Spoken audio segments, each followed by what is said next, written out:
Unveiling the dark side, recent true crime stories of animal cruelty. Hello, viewers. Today we delve into a topic that's both heart-wrenching and enraging: recent true crime stories involving animal cruelty. From shocking acts of violence to legal battles, these stories highlight the dark side of human behavior. Let's start with a case that shook the community. Philip Colt Moss of Iowa was charged with conspiracy to create and distribute so-called animal crush videos and with distributing animal crush videos. According to court documents, in March and April 2023, Moss allegedly conspired with Nicholas Dryden and Giancarlo Morelli to create and distribute videos depicting acts of sadistic violence against baby, adolescent, and adult monkeys. Dryden and Morelli were previously indicted and are awaiting trial. The videos alleged to have been created as part of the conspiracy included depictions of monkeys having their genitals burned, having their genitals cut with scissors, being sodomized with a wooden skewer, and being sodomized with a spoon. If convicted, Moss faces a maximum penalty of 5 years in prison for the conspiracy charge and a maximum penalty of 7 years in prison for the charges related to the creation and distribution of animal crush videos. A federal district court judge will determine. Moving to a different kind of horror, Tyshawn Watson's case involved a pit bull unleashed in a pizza place, leading to an attack on the store owner. This incident not only showcases animal aggression, but also raises questions about responsibility and public safety concerning pet ownership. The manager of a pizza place in Manhattan is in critical condition after a customer's pit bull attacked him last night. Police say it happened at Roma Pizza on 5th Avenue in Chelsea. It began with the customer coming into the restaurant with a pit bull not on a leash. It quickly escalated from there, but some quick-thinking employees helped police make an arrest. Eyewitness News reporter Kimberly Richardson is live in Gramercy Park with more. Kimberly. Well, just moments ago, detectives walked Tyshawn Watson out of this precinct. The 35-year-old is now charged with attempted murder and assault. You can see in this video his left arm is bleeding and it's wrapped in gauze. We're told his own dog bit him.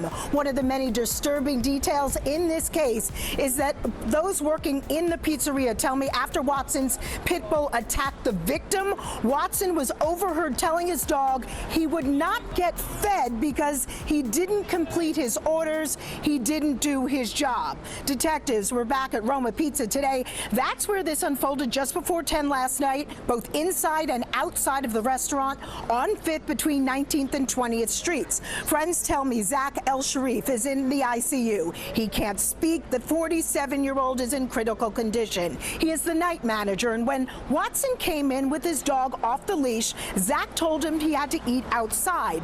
Words were exchanged and things got physical. Watson allegedly punched Zach over and over in the head, knocking him to the ground. The dog then bit Zach's arm and leg. At one point, a kitchen worker tried to break it up.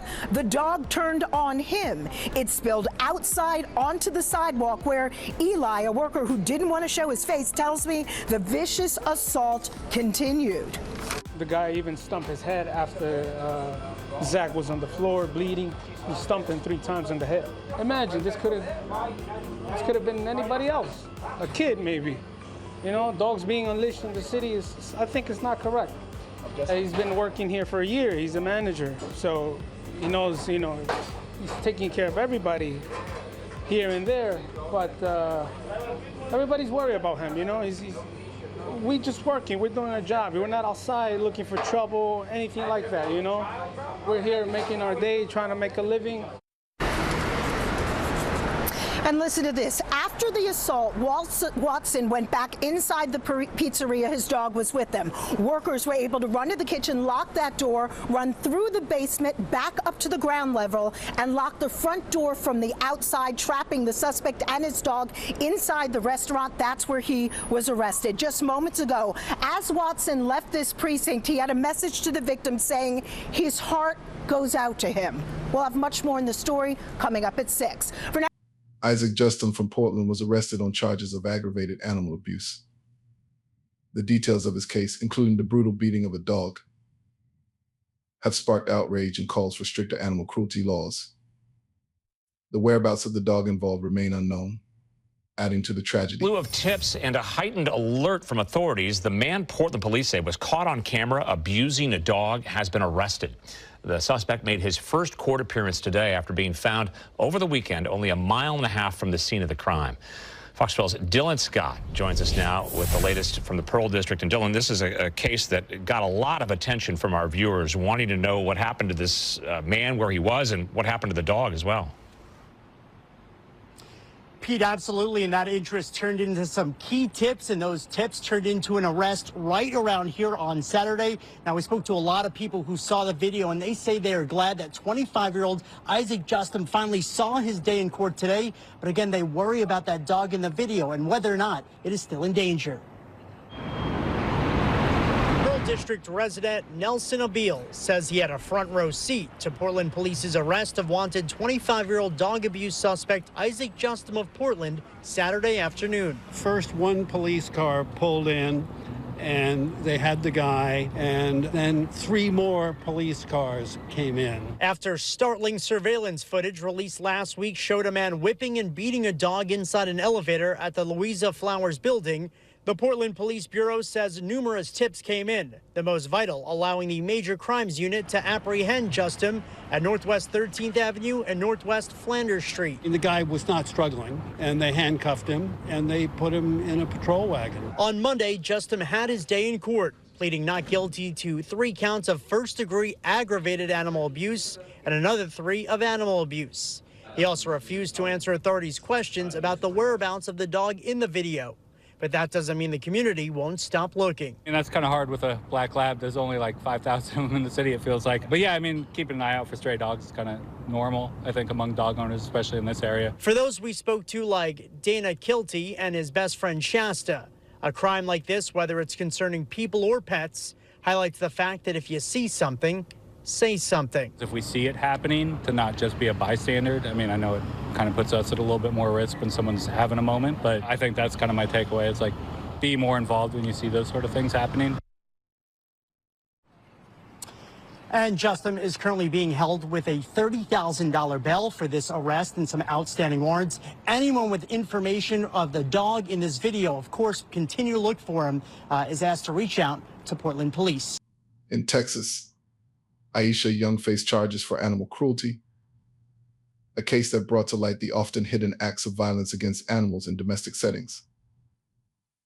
This story underscores the need for vigilance and intervention in cases of suspected abuse. 8 Maynard dogs are now soaking in the AC at the Giddings shelter. It was sad. It was a sad situation.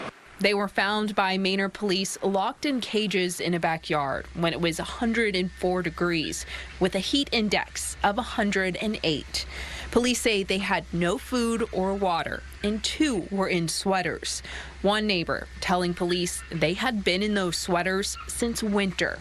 Our officers are animal lovers, and when you have to deal with that and you see animals that are in distress, and it's a sad situation.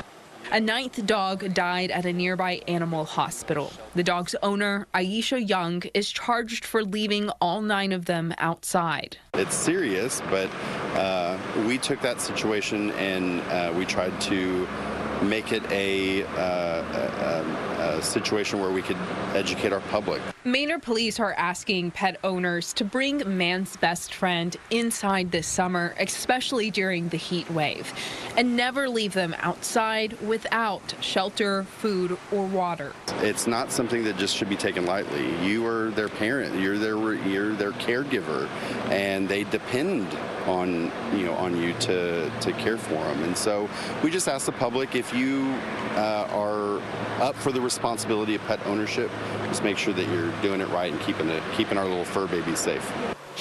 Lastly, Martina Farwell's case in Horry County adds another layer to our discussion.